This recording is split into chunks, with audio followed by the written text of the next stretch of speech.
আসসালামু আলাইকুম ওয়া বাৰাকাতুহু। আপোনালোকৰ ওপৰত আল্লাহৰ ৰহমত বৰকত আৰু শান্তি বৰ্ষিত হওক। আউজুবিল্লাহি মিনাশ শাইতানিৰ ৰাজিম। বিস্মিল্লাহিৰ ৰাহমানিৰ ৰাহিম। খেদা খোৱা শয়তানৰ ফুচলনিৰ পৰা আল্লাহ তুমি আমাক ৰক্ষা কৰা। পৰম কৰোণাময় পৰম দয়ালু আল্লাহ তাআলাৰ নামত আৰম্ভ কৰোঁ। আজি মই সূৰা ৱাকিয়া নিশ্চিত ঘটনা অৰ্থ এইটো প্ৰথম ৰকুটো পঢ়ি শুনাব খুজিছোঁ। আশা কৰোঁ আপোনালোকে শুনি উপকৃত হ'ব। আল্লাহ কি কৈ আছে জানিব পাৰিব। সূৰা আল ৱাকিয়া, সূৰা নম্বৰ 56, মুঠ আয়াত 96, মক্কাত অৱতীৰ্ণ, মুঠ ৰুকু 3। পৰম কৰোণা পৰম দয়ালু আল্লাহ তাআলাৰ নামত আৰম্ভ কৰোঁ। 1 নম্বৰ, যেতিয়া ঘটিব লগা ঘটনাটো ঘটিব। 2 নম্বৰ, তেতিয়া তাক অস্বীকাৰ কৰোঁতা কোনো নোলাব। 3 নম্বৰ, সেয়া হ'ল অধঃপতন ঘটোৱা আৰু উন্নত কৰোৱা বিপৰ্যয়। 4 নম্বৰ, পৃথিৱীখন ভীষণ কম্পনেৰে কঁপাই তোলা হ'ব। 5 নম্বৰ, আৰু পৰ্বত পাহাৰবোৰ এনেদৰে চূৰ্ণমূৰ্ণ কৰি দিয়া হ'ব। 6 নম্বৰ, যে সেইবোৰ ধূলিকণা হৈ পৰিব। 7 নম্বৰ, তেতিয়া তোমালোক 3টা দলত বিভক্ত হ'বা। 8 নম্বৰ, এটা হ'ল সোঁফালৰ দল, কিমান যে ভাগ্যৱান এই সোঁফালৰ দলটো। 9 নম্বৰ, আৰু এটা হ'ল বাওঁফালৰ দল, কিমান যে দুৰ্ভগীয়া এই বাওঁফালৰ দলটো। 10 নম্বৰ, আৰু এটা হ'ল অগ্ৰগামী দল, তেওঁলোকতো অগ্ৰগামীয়েই। 11 নম্বৰ, তেওঁলোকে আল্লাহৰ ওচৰীয়া।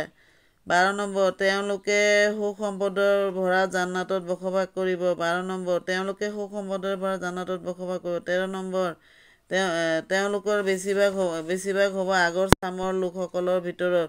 14 নম্বৰ, আৰু পিছৰ চামৰো কিছু সংখ্যক থাকিব। 15 নম্বৰ, মণি মুকুতা খটোৱা আসনসমূহত।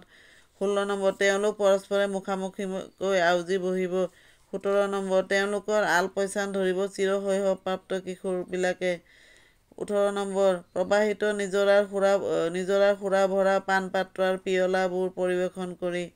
19 নম্বৰ, সেই সুৰা খালে তেওঁলোকৰ মূৰ নুঘূৰাব আৰু তেওঁলোকক ৰাগিয়েও নধৰে। 20 নম্বৰ, নিজ ৰুচি অনুযায়ী বাছি ল'বলৈ তেওঁলোকক নানা তৰহৰ ফল-মূল পৰিৱেশন কৰা হ'ব।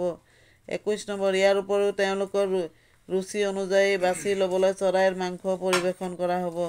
22 নম্বৰ, আৰু তেওঁলোকৰ বাবে থাকিব মৃগনয়নী হুৰ পৰীসকল।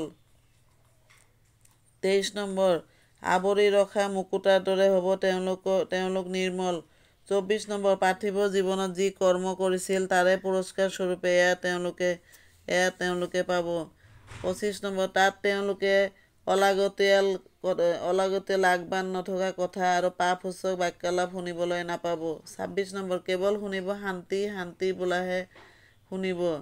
আৰু সোঁফালৰ দলটো কিমান যে ভাগ্যৱান সোঁফালৰ দলটো, তেওঁলোকে পাব কাঁইট নথকা বগৰী গছবোৰ, আখি আখিকৈ থকা কলৰ থোকবোৰ, বিস্তৃত অঞ্চল বিয়পি থকা শীতল ছাঁ, অনবৰত বৈ থকা পানী, প্ৰচুৰ ফল-মূল যিবোৰ অচ্ছেদ্য আৰু অবাৰিত, আৰু তেওঁলোক উচ্চ আৰামদায়ক আউজি আসনত থাকিব। 35 নম্বৰ, তেওঁলোকৰ স্ত্ৰীসকলক মই বিশেষভাৱে নতুনকৈ সৃষ্টি কৰিম। 36 নম্বৰ, তেওঁলোকক কুমাৰী কৰি দিম।